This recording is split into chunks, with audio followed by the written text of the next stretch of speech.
Bueno, muy buenos días. Les agradezco a todos, las personas que están ahorita conectados, los que estamos puntuales, ahorita como esperando esta charla, ¿verdad? Y bueno, pues igual ahí probablemente vaya entrando más gente. Pero bueno, a todos los conectados hasta el momento les doy la bienvenida y el muy también el agradecimiento, porque por estar interesados en estos temas de Robotifest, ¿verdad? Y porque eso también refleja el interés por el proyecto como tal. Desde Robotifest es una iniciativa que hemos traído desde hace ya varios años, ¿verdad? Que aparte de la competencia que se va a desarrollar en octubre, que es como el evento principal, hagamos como una serie de charlas durante todo el año que impulsen todavía más los temas de tecnología, de ciencia, y pues al final de cuentas todo lo que son tendencias en el mercado y en la industria actual, ¿verdad? Entonces, bueno, hoy con esta charla que hemos titulado Celdas Solares e Ingeniería de Materiales, que va a impartir el charlista, el conferencista de hoy, es el señor Esteban Rucabado. Él es físico de materiales de la Escuela Politécnica Federada de Lausanne y también es Team Lead Process Development en ASF, Suiza. Él nos va a hablar un poquitito más de esta empresa y de las aplicaciones en realidad de celdas solares y de toda la experiencia que él tiene en el tema durante su charla. Entonces, bueno, bienvenido Esteban y muchas gracias por acompañarnos, por brindarnos tu conocimiento también. No te escuchas en este momento.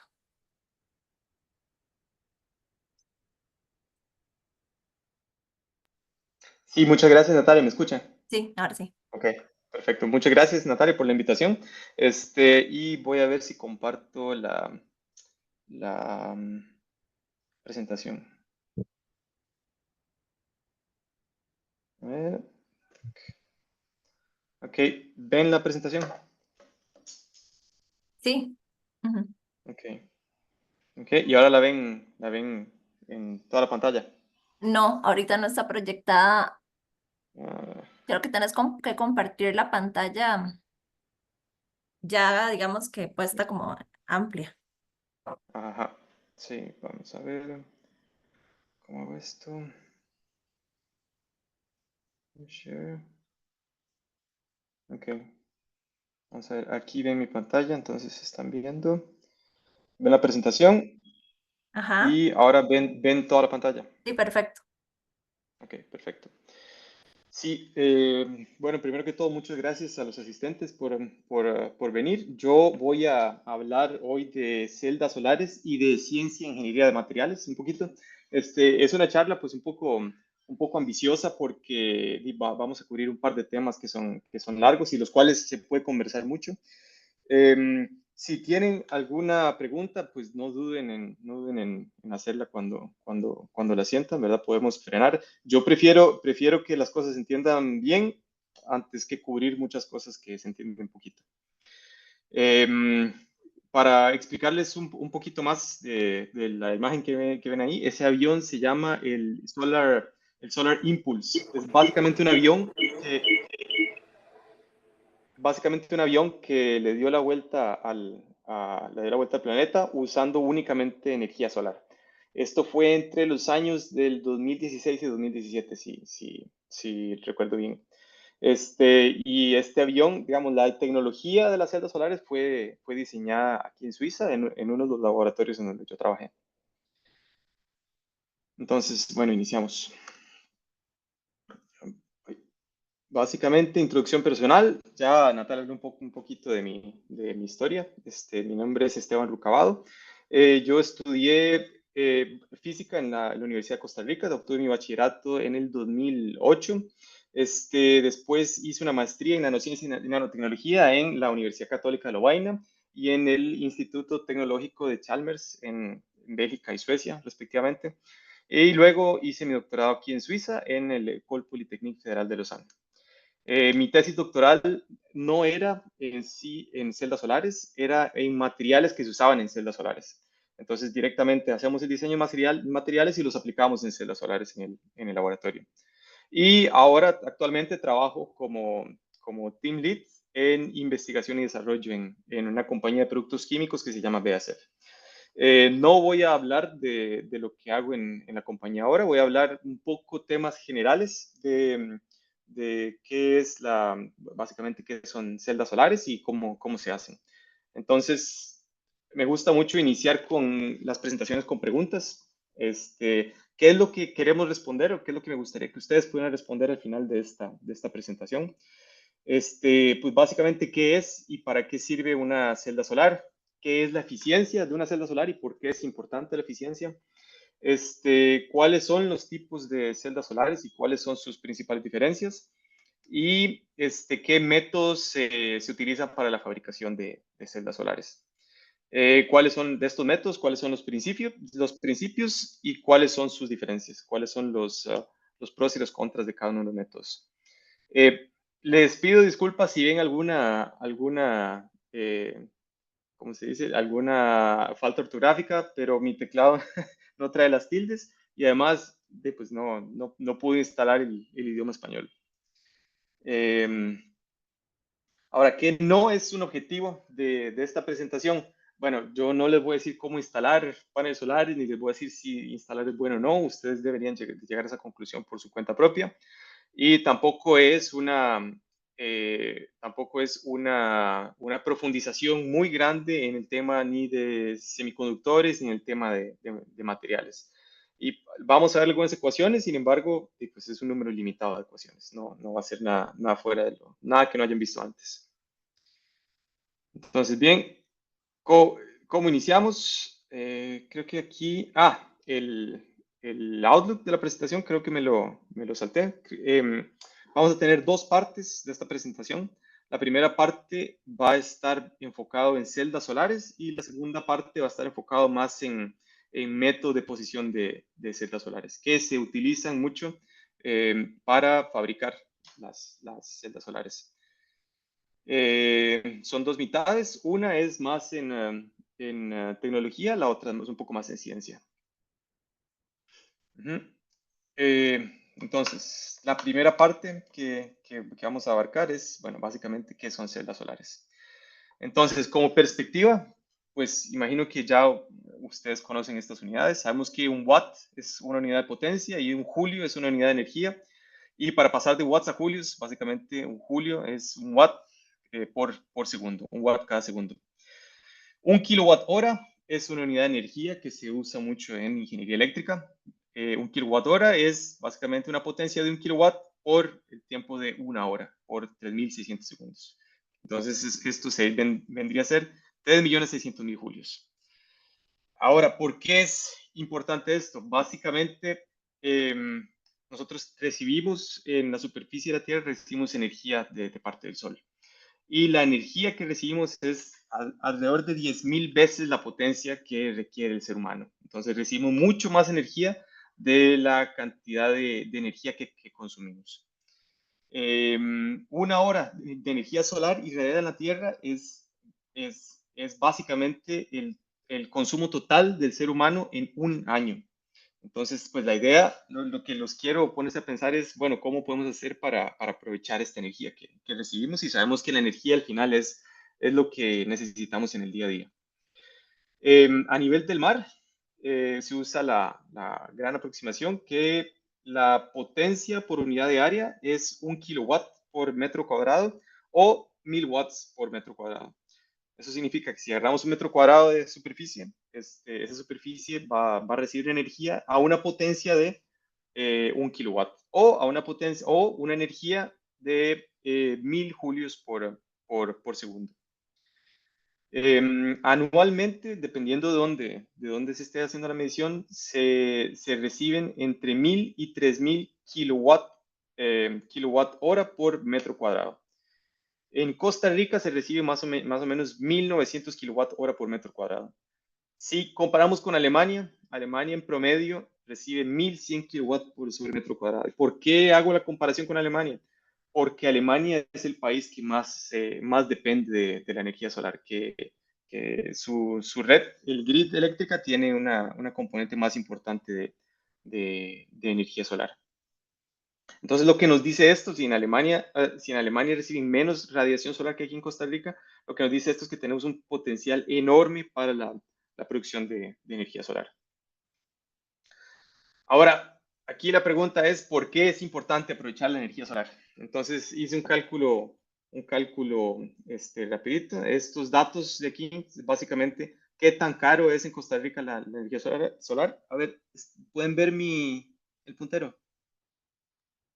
Sí, Entonces, estos números de aquí lo que nos dicen es básicamente qué tan cara es la energía, ¿verdad? Cada vez que encendemos un bombillo, que utilizamos, o sea, la cocina o cualquier cosa, qué tanto vamos a pagar por esos kilowatt hora.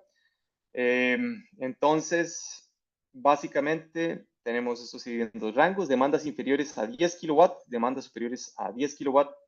Eh, por ejemplo, si tenemos un consumo de 250 kilowatt hora, esto vendría a equivaler a 27,000, alrededor de 28,000 colones. Entonces, al final, esto es importante y esto nos interesa no solo por una cuestión científica, no solo por la curiosidad de podemos transformar energía solar, podemos transformar luz, la podemos transformar en electricidad, sino que al final cada avance que se haga en módulos y celdas solares es plata, ¿verdad? Por eso es que es importante, porque hay plata en los módulos solares, hay plata en las celdas solares. La segunda pregunta que siempre viene a la mente es, bueno, sí, hay plata, pero ¿cuánto cuestan en realidad las celdas solares? ¿Qué tan caro es poner celdas solares en el techo para poder ser completamente independientes? Eso va a depender mucho de país a país y de legislación a legislación y eh, de lugar en lugar donde se ponga, y va a depender mucho también el retorno al interés, va a depender del clima, va a depender de muchos factores. Sin embargo, lo que sí les puedo decir es que los paneles solares se están abaratando y se están abaratando muy rápido. Entonces, la gráfica que ven aquí es un poco complicada. Básicamente lo que tenemos es escala doble logarítmica. Entonces aquí en el eje Y lo que tenemos es el precio por watt. Entonces son los dólares por watt, por cada dólares por watt. O sea, qué tan caro es la energía solar. Y aquí en el eje X lo que tenemos es la acumulación de módulos solares instalados. Entonces, aquí al inicio lo que teníamos era 1 megawatt. Si vemos aquí este cero, aquí lo que había eran 10, no, 1 megawatt instalado. Y aquí lo que tenemos es 1 millón de megawatts instalados. Entonces, lo que podemos leer aquí es que a través del tiempo, esta curva bajando, lo que nos está diciendo es que el precio del watt pico va bajando drásticamente. Es drásticamente porque esta es una gráfica logarítmica. Entonces, más o menos para que se haga el precio de los módulos ha caído 99% desde 1976, 99%. Y desde el 2008 ha caído en un 80%. Entonces, pues simplemente no, ya la excusa de que instalar paneles es algo muy caro, eso pues cada vez es menos cierto. Y aún así sigue bajando, sigue decreciendo. A final del 2023, el costo por watt pico, el número de dólares por watt pico, era 12 centavos de dólar. Entonces, por cada watt que usted quería poner en el techo, simplemente hay que pagar 12 centavos, lo cual es algo muy barato y no parece que vaya a terminar, ¿verdad? En semiconductores existe la ley de Moore, que nos va diciendo que la cantidad de semiconductores se va duplicando a medida que pasa el tiempo. Pues en módulos solares el costo se abarata muchísimo. Básicamente, cada vez que se duplica la producción acumulada, el costo se reduce en un 20%. Ahora, ¿por qué se reduce? Bueno, pues no hay una respuesta simple a esto. Las respuestas son complejas. Mm. Por un lado, ha habido en los últimos años mucha investigación y desarrollo. Hay tanto laboratorios como compañías que se dedican mucho a hacer que sus celdas sean más eficientes y más baratas. Hay mejora de procesos industriales. Eh, Hay motivos económicos, por supuesto. Hay países que dan dinero a empresas para que las empresas desarrollen celdas solares y celdas solares más eficientes. China es un actor muy principal. La gran mayoría de los módulos que se encuentran en el mercado son producidos en China. Y China, pues el gobierno chino también da muchos incentivos para crear este tipo de compañías. Entonces, eso hace este bajonazo de aquí, este bajonazo que vimos acá, eso es gracias al gobierno chino que simplemente metió mucha plata pues ellos son los líderes a nivel mundial en producción de paneles solares y les salía más caro hacerlos de lo que lo vendían. O sea, no supieron hacer muy bien el negocio, pero pues depende mucho el factor económico y cómo la legislación afecta, eso va a influir mucho en el precio de los paneles solares. También ha habido una gran disminución en el uso de materiales preciosos, sobre todo plata, que se usa para los contactos. Ha habido, gracias a investigación y desarrollo en la producción, ha habido un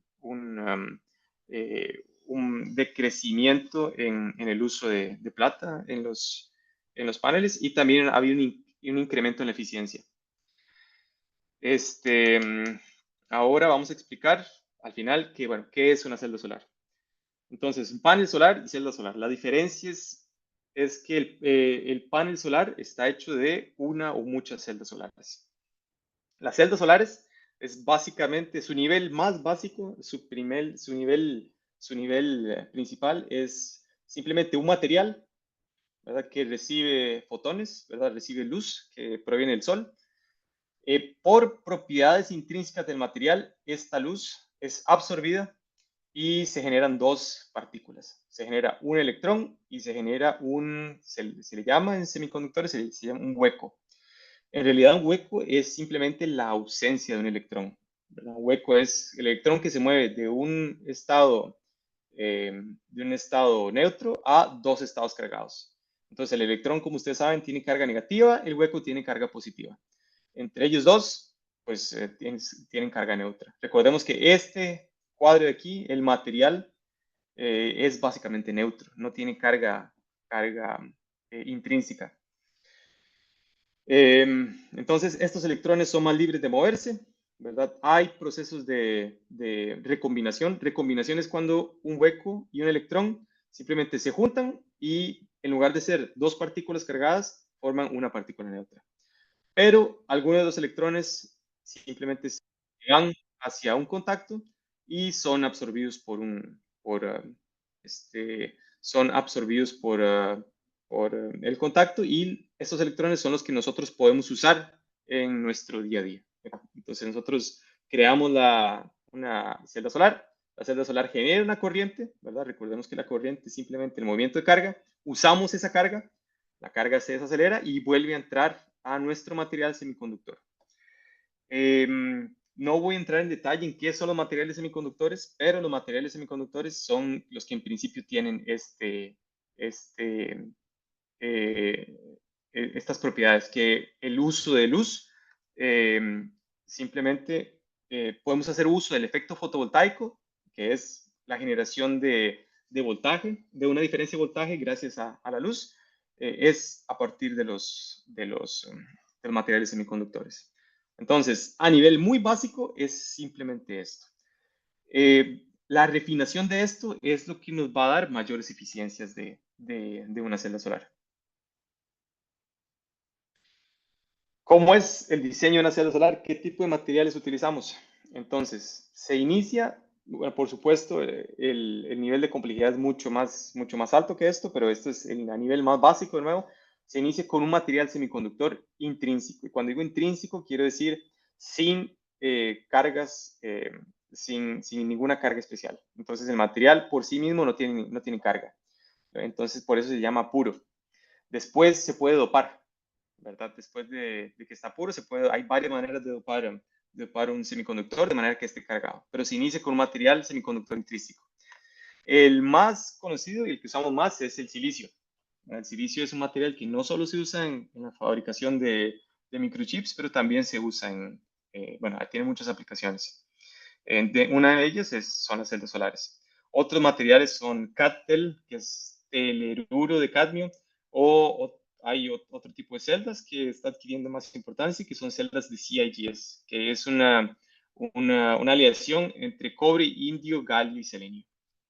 Entonces, después de tener este material intrínseco, se dopa con impurezas. Entonces, doparlo significa hacer que una región tenga una carga positiva o negativa. Entonces, si lo vemos aquí en nuestro gráfico, iniciamos con nuestro material intrínseco, dopamos esta sección de aquí positivamente y esta sección de aquí la dopamos negativamente. Esa dopación va a hacer que haya una migración de cargas, que muchos de los electrones se vengan de acá para acá. Recordemos que los electrones están cargados negativamente, entonces van a querer buscar las cargas positivas. Entonces, esto va a quedar aquí, de este lado con carga negativa y de este lado con carga positiva. A esta región que tiene una ambivalencia de cargas se le llama en inglés, se le llama Space Charge Region, que vendría a ser región de espacio de cargas. Aquí es donde, por así decirlo, donde ocurre la magia. Entonces, hay una difusión de carga. Esta difusión de carga, esta diferencia de carga entre un lado y otra, lo que genera es un campo eléctrico. Recordemos que los campos eléctricos son simplemente una diferencia de cargas, carga positiva de un lado, carga negativa del otro lado. Entre punto 1 y punto 2 va a haber un campo eléctrico.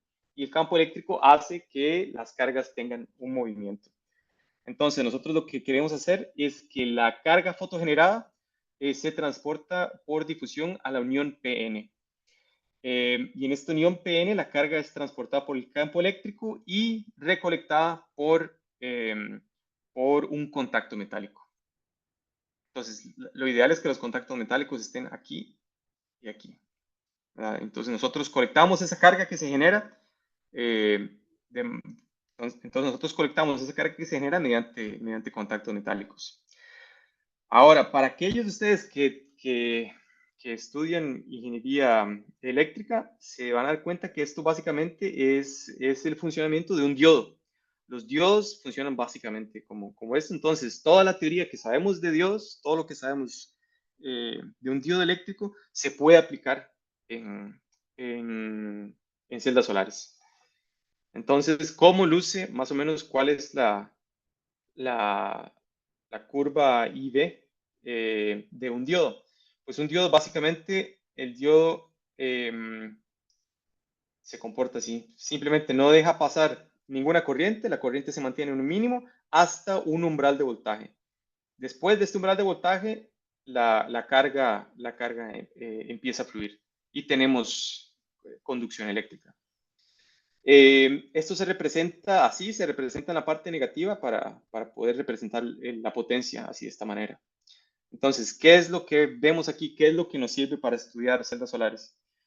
Bueno, vemos que aquí hay una corriente con la cual iniciamos. Esta corriente va a estar ahí incluso si no hay iluminación. Y aquí hay un voltaje. Entonces, a esto se le llama voltaje de circuito abierto. Esto es como ver, es una curva I y B. Esto es ver simplemente el comportamiento de un diodo. Entonces, este es el voltaje de circuito abierto. Esta es la corriente de cortocircuito. Sabemos que el voltaje multiplicado por la corriente, lo que vamos a tener es la potencia también. Sí, pero simplemente si multiplicamos voltaje por corriente, lo que vamos a tener es la multiplicación de este cuadrado. Pero sabemos que no podemos utilizar toda la energía de este cuadrado. Lo que podemos utilizar es la energía producida dentro del cuadrado, ¿verdad? Esta energía que está aquí. Entonces, esto se multiplica por un factor, representado por este FF, que se le llama el factor de llenado o fill factor. Entonces, si nosotros multiplicamos estas tres cosas, lo que vamos a obtener es el área debajo de esta curva. El área bajo la curva. El área bajo la curva lo que nos da es la potencia. Y si dividimos esa potencia entre la potencia de radiación solar, lo que vamos a saber es la eficiencia. Entonces, esa es la eficiencia de conversión. La eficiencia es un número que básicamente va del 0 al 1. Nunca va a ser 1 porque nunca vamos a poder obtener la misma energía que absorbemos. Nunca la vamos a poder convertir toda en energía eléctrica, ¿verdad? Por leyes de la termodinámica y restricciones técnicas. Sin embargo, entre mayor sea la eficiencia, más energía solar vamos a poder convertir en electricidad. ¿Y por qué es esto importante? ¿Por qué queremos mejorar la eficiencia? Simplemente, y pues esto significa, esto al final se puede traducir siempre en retorno, ¿verdad? En dinero, para ponerlo en términos muy, en términos muy sencillos. ¿Cuál es la eficiencia actualmente? ¿Cuál es la eficiencia de las celdas solares? Si van a comprar una celda solar que está, no sé, si van a comprar una celda solar en Costa Rica, van a ver que la eficiencia está pues, más o menos entre 20 y 24%, lo cual significa que de toda la luz que reciben, solo entre 20 y 24% la pueden convertir en energía eléctrica. Ahora, esta tabla que ven aquí es una tabla muy famosa que se usa mucho en ingeniería solar. Es hecha por el Instituto NRL, que es el National Renewable Energy Institute de Estados Unidos. Es un laboratorio estadounidense que hace muchas cosas y entre ellas se dedica a recolectar toda la información de las celdas solares que rompen un récord. Entonces, si uno obtiene una celda solar que rompe un récord, la ponen aquí en esta tabla. Entonces, la tabla es muy complicada y no vamos a ir en mucho detalle, ¿verdad? Aquí lo que vemos es eficiencia en contra del año. ¿Cuándo fue que se rompió este récord? Entonces, no vamos a entrar en mucho detalle, ¿verdad? A mí me gustaría, o sea, quería enseñarles esto para que vieran que hay gente que se dedica simplemente a ver qué laboratorio o qué compañía es la que rompe los récords. Vamos a ver un poquito de detalle nada más. Entonces, vemos que hay varios colores. Los colores, eh, el color les va a decir qué tipo de tecnología utilizan. Entonces, el púrpura eh, son celdas 3,5. Celdas 3,5 son semiconductores que están hechos con el tercer y el quinto grupo de la tabla periódica y todas las celdas que se pueden utilizar hacer con esos dos grupos. Este grupo es el que tiene eficiencias más altas, ¿verdad? Este grupo, el grupo morado, es el que está aquí en 46, 47%, casi 48%. Eh, y ustedes se preguntan, bueno, ¿por qué no son todas las celdas solares hechas con este tipo de tecnología? Simplemente por el precio. Los precios son astronómicos. Entonces, pues no, sale muy caro tener celdas solares de arsenuro de galio. Este tipo de celdas se usa mucho en aplicaciones como por ejemplo espaciales. Entonces, si alguien manda un satélite la idea es que ese satélite no regrese nunca y ese satélite necesita tanta potencia. Esa potencia seguramente viene de celdas solares que tienen tecnología 3.5. Después del 3.5 viene el silicio cristalino, ¿verdad? Crystalline Silicon Solar Cells. Esas son las que están en azul. Y es toda una familia. Por eso es que hay varios. El color indica el tipo de material. El simbolito lo que les indica es que dentro de ese tipo de material hay varias familias. Entonces, ¿cuál sigue incrementando su eficiencia? Silicio cristalino es básicamente el material dominante del mercado. El 90% de las celdas solares que se encuentran en el mercado, si no más, están hechas con silicio cristalino. Después, la siguiente familia son familias de láminas delgadas, que entre ellas hay varias, CIGS, que ya mencionamos, CATL y amorfos, silicio amorfo, y después materiales emergentes. Estos materiales emergentes son cosas que no se pueden comprar en el mercado, y si se compra en el mercado posiblemente tengan una eficiencia muy baja. Como vemos, los emergentes tienen, por así decirlo, son la promesa. La promesa es que de aquí a algunos años sean dominantes. Sin embargo, la dominante es y va a seguir siendo silicio por bastante tiempo. Bien. Además, están las celdas tándem o híbridas, y celdas tándem son simplemente celdas que se pone una encima de la otra. Entonces, la idea es crear la mayor cantidad de energía con la menor superficie posible. Y para hacer eso se pone una celda solar encima de la otra. La celda de arriba absorbe un tipo de longitud de onda, la celda de abajo absorbe otro tipo de longitud de onda. Ya hablamos un poco de esto. Las celdas disponibles en el mercado son las de silicio cristalino y las de lámina delgada. Sin embargo, el silicio cristalino absorbe 90% del mercado. Ahora, ¿cómo lucen? ¿Qué son esas tecnologías y cuál es la diferencia? Entonces, de ahora en adelante, solo vamos a hablar de estos dos tipos, de silicio cristalino y láminas delgadas. Las celdas de silicio cristalino, el proceso se inicia en obleas de silicio, obleas son galletas de silicio, a las cuales se le hace una conexión en serie. En contraste, las celdas de láminas delgadas es un proceso superficial de gran área. Entonces, aquí el sustrato es de silicio cristalino, aquí el sustrato puede ser vidrio o metálico, y sobre ese vidrio o sobre ese metal se empiezan a depositar capas, láminas delgadas, láminas de cierto espesor que nos generan nuestro material absorbente, nuestro semiconductor, nuestros contactos. Eh, Esto lo que tiene es una integración monolítica, que en general la integración son estas líneas rojas, ¿verdad? Que simplemente es para hacer el contacto con el exterior. Y estas tienen bajo costo y estos tienen potencial para ultra bajo costo. Una oblea de silicio tiene un espesor de, no sé, al menos 120 micrómetros. Toda esta celda puede tener un espesor de 100 nanómetros, varios órdenes de magnitud por debajo. Por eso se dice que tiene un potencial para ultra bajo costo. Ahora, el tema de celdas solares es muy interesante y muy complejo, ¿verdad? Aquí hemos dado una pincelada muy pequeñita, ¿verdad?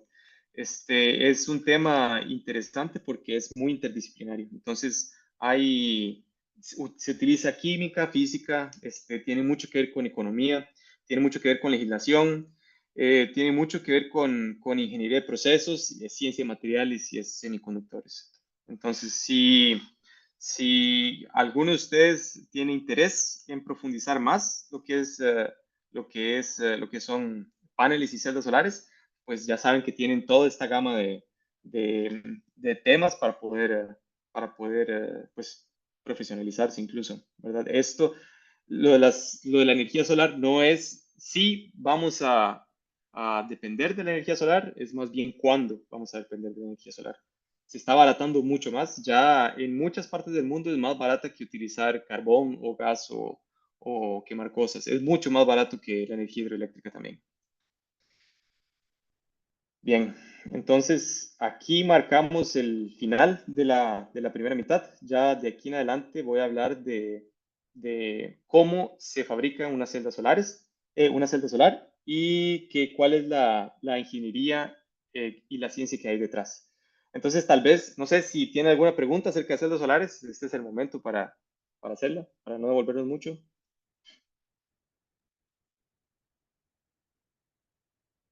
Ay, Esteban Benavides levantó la mano. Adelante, Esteban. Ujú, Hola, bueno, no, primero muchas gracias por la charla y quería preguntar una cosa en cuanto a términos ambientales, ¿verdad? ujú. Y Sí, la gráfica que compartiste, sí, de esos materiales, ¿cuáles son los que ambientalmente son y como más beneficiosos, ¿verdad? sí. A futuro. Sí, sí, sí. Bueno, aquí pues hay que a ver, a mí me gusta mucho la parte técnica, pero aquí hay que ser pues, honestos para hablar de esto. No hay ninguna manera de generar energía que no tenga un impacto ambiental. Esto todo tiene impacto ambiental. Lo que queremos hacer es disminuir el impacto ambiental lo más posible. Entonces, si tu pregunta es cuáles son los menos dañinos ambientalmente, pues el silicio, ¿verdad? El silicio está presente en todo lado. El silicio se obtiene de la arena. Entonces, hay minas de arena que lo que hacen es que sacan arena en cantidades industriales. La arena tiene muchos componentes, pero uno de los básicos es el óxido de silicio. Entonces, ese óxido de silicio se calienta a temperaturas alrededor de los miles de grados, por supuesto que tiene impacto ambiental, ¿verdad? La descomposición, esto no se sabe cuándo se descompone, ¿verdad? Puede durar tiene plata, tiene silicio, tiene plásticos, y pues la descomposición igual va a durar muchísimo, muchísimo tiempo. La idea de un panel solar es que usted lo ponga en el techo y tenga una eficiencia de 80%, la eficiencia nominal, o sea, que 80% no te cambie en 30 años. Entonces, al final queremos que duren, ¿verdad? No queremos tener celdas solares que se destruyan muy fácil. Toda generación de energía tiene un impacto ambiental. Sin embargo, el impacto ambiental de esto es mucho, mucho, mucho menor que quemar cosas. Entonces, países industrializados, lo que hacen, Costa Rica es una excepción, porque Costa Rica lo que utiliza es energía hidroeléctrica, que no está libre de impacto ambiental, ¿verdad? Pero en los países desarrollados lo que hacen es que tienen centrales térmicas. Las centrales térmicas simplemente queman búnker o queman un montón de cosas para producir energía eléctrica. Las celdas solares son mucho, mucho, mucho menos contaminantes que cualquier central térmica, mucho. Y son mucho más baratas que centrales nucleares. Entonces, las centrales nucleares, por una serie de complicaciones, incluso se han incrementado su costo en el tiempo.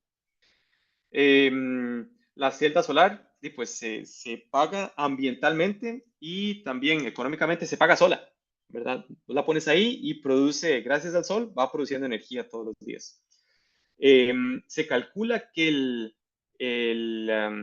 retorno de la inversión depende de la tecnología, pero puede ser entre 2 y 3 años, depende de la tecnología y del lugar donde tengas la celda. El retorno ambiental, o por así decirlo, la cantidad de energía que producís en comparación a la que necesitaste para hacer la celda, puede andar por los 2 años también. Ah, ok. Más bien, muchas gracias por responder Claro, la pregunta. claro. Yo tengo varias ¿Alguien más? preguntas. Si yo, Ujú, digamos, ahorita cuando mencionaste todo esto, cuando decís del 80%, ujú, no sé si dijiste de la capacidad nominal o del valor nominal sí, y que dure sí, 30 años. No lo entendí muy sí, bien, porque yo iba a preguntar sobre la vida útil en realidad. sí. Entonces, es durante 30 años me funciona que al 80%, o sea, como para entender bien Ajá, eso. Lo otro, ajá. otra vez, por si acaso algo se relaciona, no sé, de las Ujú, respuestas. Dijiste, bueno, precisamente con esta gráfica, dijiste que con el material, bueno, con la moradita, ¿verdad? Que son las ujú, eficiencias más altas que se han registrado. Entonces mi sí, pregunta era, ¿no hay eficiencias por encima del 50, bueno, de ese 47%? Nunca van a ser tan altas, ni mucho ujú, menos. Ahora dijiste que obviamente nunca se va a alcanzar exactamente ese uno no, ese uno o el 100%, ¿verdad? Pero bueno, no. ¿cuánto es lo más alto? Si esto es lo más alto, entonces, ¿qué se Ujú, proyecta en un futuro? Si con las ujú, emergentes hay como alguna proyección o alguna esperanza de que ujú, sean mayores. Y por ujú, último, es sobre el caso de Alemania, que también dijiste que es como de los principales países que dependen mucho de la energía solar. ¿Qué pasa con ujú, un país como Alemania en invierno? Es como, ¿cómo funcionan, si sabes? ujú. Sí, sí, sí. Bueno, son buenas preguntas, las tres. Primero, podemos ver lo de la eficiencia. Este, mm, Estas celdas, las 3.5, sí, tienen eficiencia del 47%.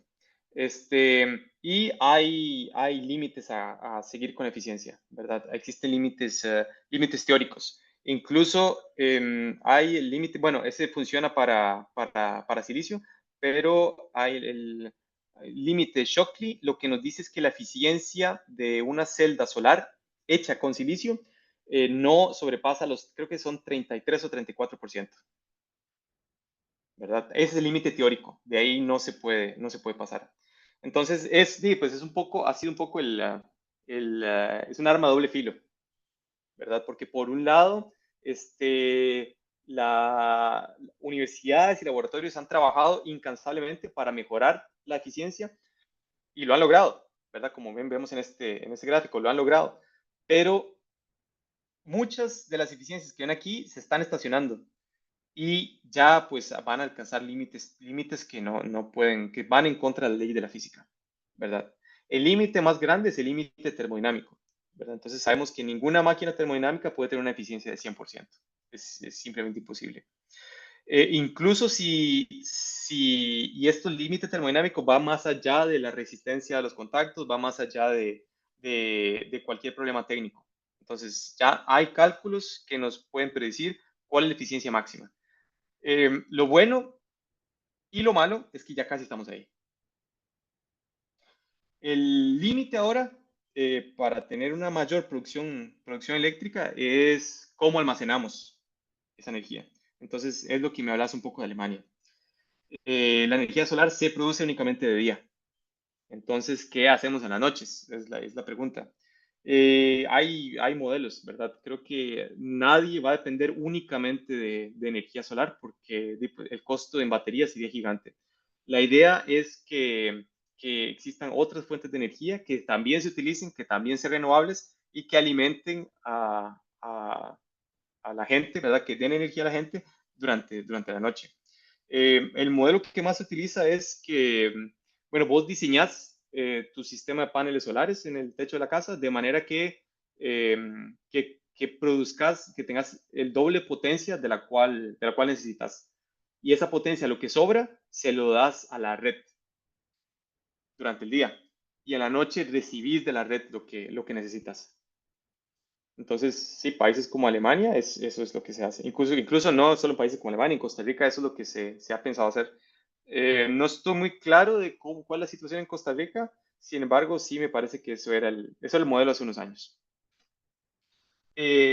Luego, Natalia, respecto a lo de la eficiencia, básicamente vos compras una celda, la celda Longi, por ejemplo. Esta celda Longi puede tener una eficiencia nominal del 25%.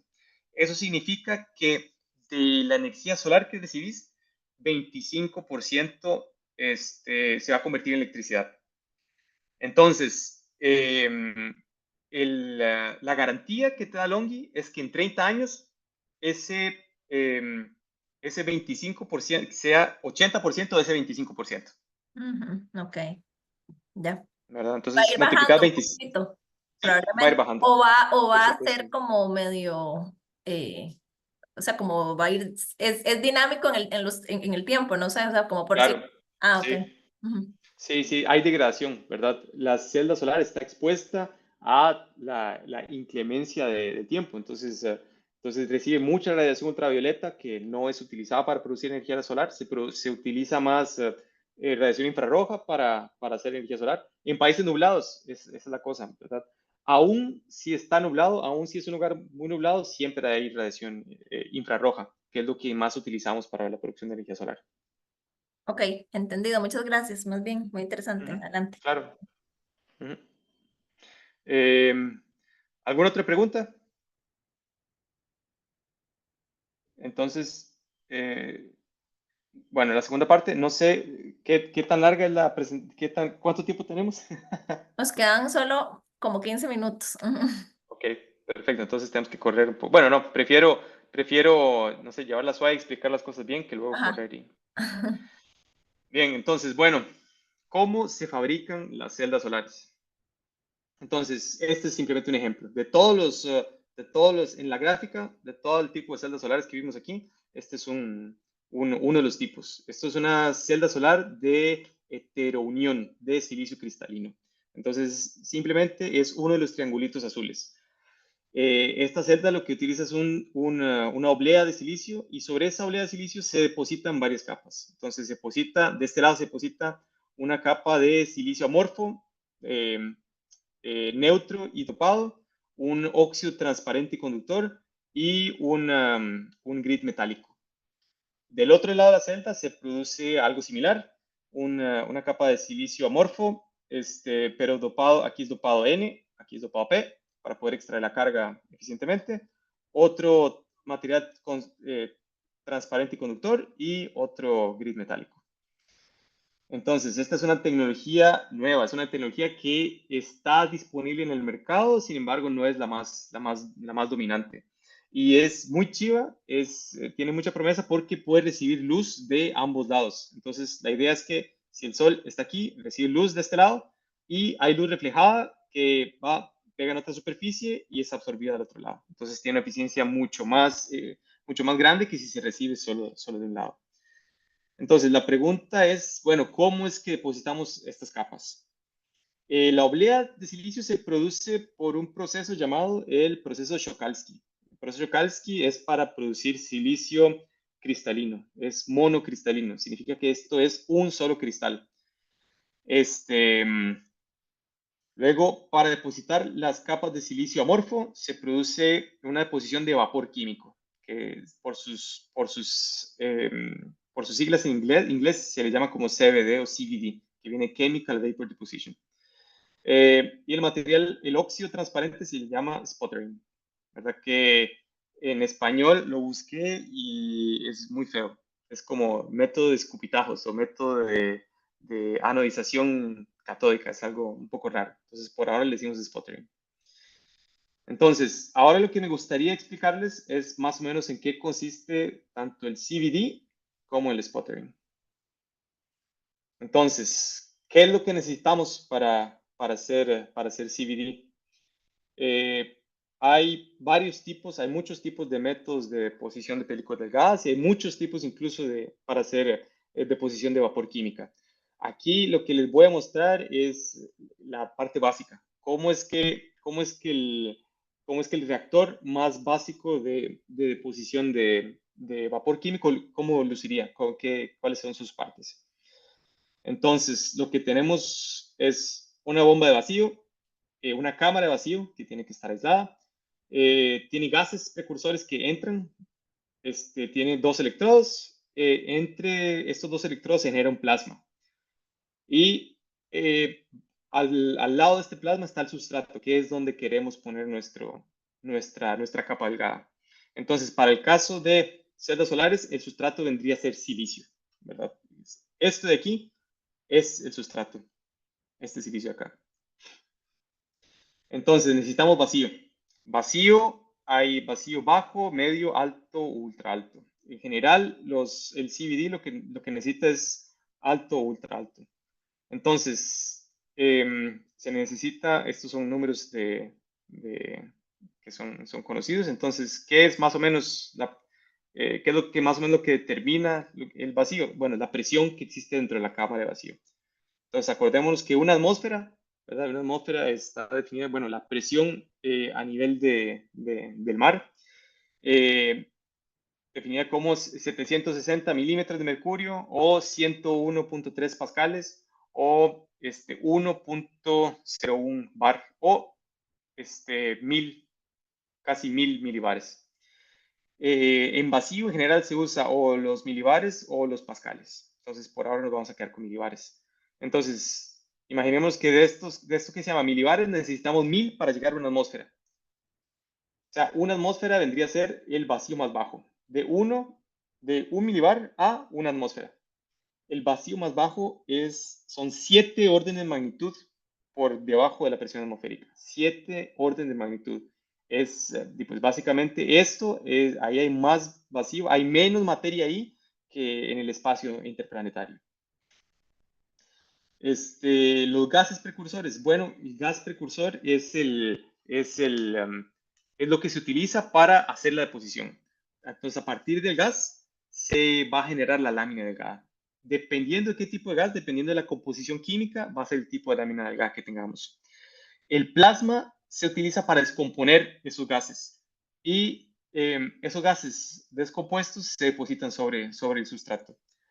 Los electrodos y el generador de radiofrecuencia lo que hacen es darle una direccionalidad y darle más energía a los gases que van a ser depositados. Entonces, básicamente el CVD, ¿verdad? Si lo quieren ver desde su punto de vista más básico, es simplemente un gas que se nos va a convertir en un sólido. Entonces, para producir una lámina delgada de silicio, lo que se puede utilizar el gas silano, que es un átomo de silicio rodeado por 4 hidrógenos. Entonces, esto se descompone gracias al plasma y lo que nos produce es un átomo de silicio y 2 moléculas de hidrógeno, ¿verdad? Esto se repite muchas veces y lo que tenemos no es la posición solamente de un átomo sobre una superficie, sino que es de muchos átomos en la superficie. ¿Qué es lo que entra y qué es lo que sale? Entonces, ¿qué es lo que necesitamos nosotros cambiar para hacer nuestro proceso? Bueno, podemos elegir diferentes gases precursores. Dependiendo de cada gas, vamos a tener una composición química diferente. La temperatura del proceso es algo que se tiene que controlar muy bien. La presión básica, la presión inicial antes del proceso, la presión durante el proceso. Estos gases, vamos a ver, estos gases y esta bomba de vacío, lo que nos generan es una presión parcial solamente de este gas. ¿Cuál es la potencia del plasma? ¿Cuál es la frecuencia generada por este generador? ¿Cuál es el tipo de sustrato? Si es vidrio, si es un cuarzo, si es silicio. Todo esto es lo que necesitamos poner en nuestra receta, ¿verdad? Si lo que quisiéramos hacer es una receta de cocina, bueno, pues estos son los ingredientes. ¿Y qué es lo que va a venir como resultado? Bueno, ¿cuál es la composición química de la lámina? ¿Cuál es su espesor? Puede ser hasta de 100 nanómetros fácilmente. ¿Cuál es su microestructura? Si es cristalina, si es amorfa, si es porosa, si es muy densa. Todas las láminas tienen defectos, es algo que se tiene que aceptar, ¿verdad? No puede haber una lámina sin defectos en su estructura atómica. ¿Cuáles son la densidad de los defectos y cuál es la carga? Es importante porque la carga nos va a determinar su funcionalidad. Ahora, la calidad de las láminas delgadas producidas nos va a determinar cuál es la eficiencia de nuestra celda solar. Por eso es que desde un punto de vista más científico, nosotros nos tenemos que preocupar en qué es lo que estamos depositando en nuestra cámara de vacío. Un tipo específico vamos a ver, un tipo específico de deposición de vapor químico es la deposición por capas atómicas. En deposición por capas atómicas usualmente tenemos dos gases y estos dos gases van separados temporalmente. Entonces, ¿qué significa esto? Bueno, que ponemos el gas número 1, luego aplicamos vacío. Luego ponemos el gas número 2, luego aplicamos vacío. Luego ponemos el gas número 3, luego aplicamos vacío. Entonces, lo que sucede aquí es que a la aplicación del primer gas, el primer gas se deposita sobre la superficie de manera controlada. Luego hacemos vacío, quitamos el exceso y ponemos el segundo gas. Luego hacemos vacío, quitamos el exceso y luego ponemos la tercera zona de moléculas. Y así, etcétera, hacemos esto miles de veces y lo que tenemos son monocapas. Esto se llama monocapas simplemente porque vamos creciendo una capa después de la otra. Químicamente esto luce más o menos así. Entonces, siempre que vean un asterisco, este asterisco es que esto está en superficie, o sea que está depositado de manera sólida. Esto viene siendo aquí un gas. Entonces, usando este método, la capa más famosa se llama trimetilaluminato. Se utiliza para hacer óxido de silicio, se utiliza el trimetilaluminato y agua. Vapor de agua de manera gaseosa. Entonces, ciclamos, hacemos un ciclo de trimetilaluminato, luego vacío, luego agua, luego trimetilaluminato y lo que crecemos son capas. Esto que vemos aquí es el resultado de el crecimiento mediante deposición de capas atómicas de 300 nanómetros de dióxido de aluminio, que es lo que queremos depositar, es ALOX o óxido de aluminio. Bien, muy rápidamente existe esto de aquí, esto que ya expliqué, son métodos químicos, porque lo que tenemos es una descomposición química de los gases mediados por el plasma. Existe otro tipo de métodos, que es otra familia, que es la familia de los métodos físicos de deposición de capas de gas, entre los cuales se encuentra la evaporación y el sputtering. Entonces, esto que ven aquí es más o menos como luce un reactor de sputtering. Entonces, vemos que parecen muy similares, también tiene una bomba de vacío, una cámara, un sustrato, etc. Sin embargo, la diferencia está aquí. Lo que tenemos es un blanco, o si se llama blanco, o target en inglés. En el blanco básicamente está compuesto del material que queremos depositar. Entonces, la idea es que el plasma se genera aquí, Este plasma, como ustedes saben, lo que produce son iones cargados. Estos iones golpean el blanco, por eso se le llama blanco, golpean el blanco y del blanco se desprenden átomos y partículas que salen disparadas hacia nuestro substrato. Aquí. Entonces, lo que hay es son partículas que tienen una energía cinética y esa energía cinética va a ser administrada al sustrato. Es un método más violento de posición, sin embargo, pues da películas súper buenas también, de muy alta calidad. Para hacer que la deposición sea mejor, hay aquí algo que se llama magnetrón, ¿verdad? El magnetrón simplemente es una serie de magnetos que hace que las partículas cargadas golpeen más eficientemente el blanco. Ajá, a ver, ya lo expliqué, el blanco, el target. Se necesita un gas inerte para producir el plasma.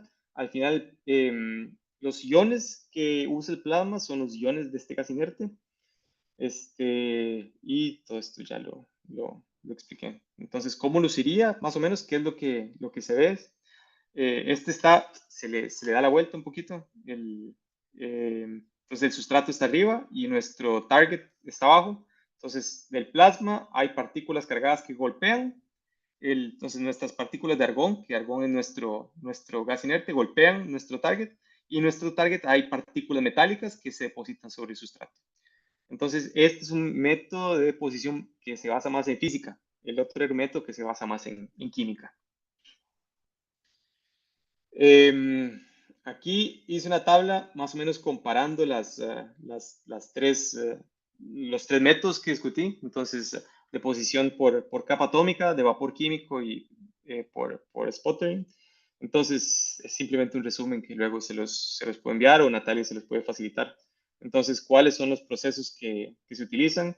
¿Qué tipo de crecimiento tiene? ¿Cuál es su conformidad? Conformidad es básicamente esto de aquí. Entonces, si tenemos un material poroso, ¿qué tan profundo llega a los poros? La complejidad del equipo, ¿verdad? ¿Cuánto tenemos que invertir para producir este tipo de equipos? La flexibilidad de material, capas típicas que se depositan. Vemos que hay óxido de hafnio, óxido de titanio, óxido de zinc en deposición de capa atómica. Por métodos de sputtering se depositan más metales, ¿verdad? Se usa mucho para metales. Los requerimientos de vacío, bueno, cuántos microbar se necesitan para cada una de estas técnicas y las aplicaciones tecnológicas. Y ya vemos que aplicaciones tecnológicas siempre tenemos semiconductores, pantallas OLED, sensores, recubrimientos protectores, recubrimientos ópticos, dispositivos de microelectromecánica, semiconductores, etcétera. Entonces, para hacer un resumen, empezamos hablando de celdas solares. Aprendimos acerca de varias técnicas de cómo hacer celdas solares y vemos que estas técnicas se pueden utilizar en muchas aplicaciones tecnológicas. Entonces, para terminar, creo que terminamos con buen tiempo. ¿Cuáles son los mensajes importantes que se deberían llevar? Bueno, que las celdas solares lo que hacen es convertir luz solar en electricidad, que la eficiencia es crucial para la viabilidad económica de la energía solar. Entonces, eficiencia es igual a plata. Que los métodos de fabricación impactan significativamente la eficiencia y el costo de las celdas solares. Las técnicas que necesitamos son de posiciones en vacío. Necesitamos bombas de vacío y cámaras de vacío. Y necesitamos capas delgadas, independientemente del tipo de celdas solares que se fabriquen. Y lo que necesitamos es entender cuál es la interacción entre materia y energía para poder extraer lo más posible de una celda solar. Y bueno, pues que tenemos grandes desafíos por delante, ¿verdad? Para poder tener una matriz energética más basada en energías renovables. Todo esto continúa en evolución, ¿verdad? ¿Cuál va a seguir siendo la evolución? Para mí es muy difícil decir, muy difícil saber. Hay tecnologías que parece que la investigación se están dejando de lado porque ya se llegó a eficiencias límite. Sin embargo, hay otro tipo de tecnologías que están que están iniciando y que queremos impulsar. Muchas gracias y creo que si hay preguntas, creo que tenemos tal vez algunos minutos. Sí, muchísimas gracias, Esteban. No sé si creo que es que hay un grupo de estudiantes que ahorita está casi como por desconectarse, entonces por si acaso empezás a ver que se está yendo la gente es por eso, porque creo que hay clases a las 11. Pero Ajá. para el resto de personas o todos los que tengan el chance y quieran preguntar algo relacionado con la segunda parte o en general con todos los temas que se hablaron, ese es el momento, no sé, abrimos el espacio. Ujú.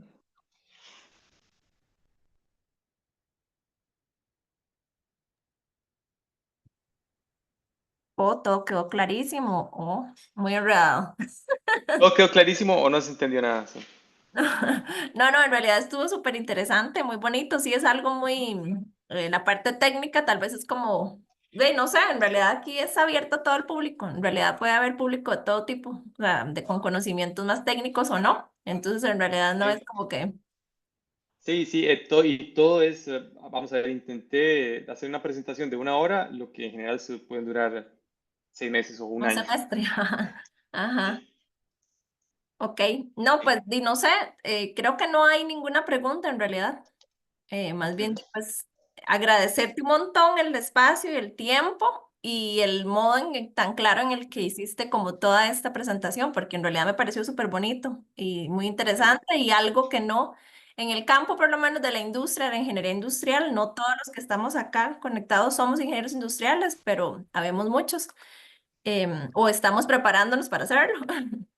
Es un tema que quizás no se ahonda tanto. Tal vez nada, y cuando se habla un poco, nada más es desde la parte de gestión ambiental, no tal vez Ujú. desde o sea, no lo pensamos como realmente una alternativa factible en nuestros proyectos o en las industrias, ¿verdad? Tal vez porque acá todavía es muy, y está muy nuevo, ¿verdad? El asunto pues de No, la... en realidad no es tan nuevo, ¿verdad? Lo que pasa es que no se le ha dado la pelota que podría. Y hay mucha presión por grupos más grandes en que se siga dependiendo de la energía hidroeléctrica, ¿verdad? No es un tema nuevo, ya puede ser más de 10 años en Costa Rica que hay compañías que instalan celdas solares. Bueno, sí. No sé si el boom es tal vez no tan relevante, ¿sí? O no se le ha dado tanta pelota. Ujú. Sí, Pero bueno, exacto. sí. No, pero más bien muchísimas gracias a todos los que están Ujú, conectados, igual, y para el resto de personas que tal vez no pudieron acompañarnos por la hora, igual vamos a colocar este video, el de la conferencia, en el canal de YouTube de Robotifest.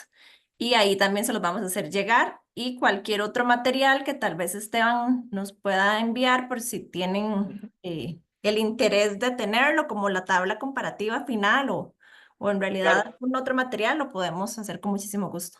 Ujú. Bueno, eso sería todo. Muchas gracias, Esteban. Bueno, muchas gracias. Muy amable, chao. Gracias a todos. Hasta luego.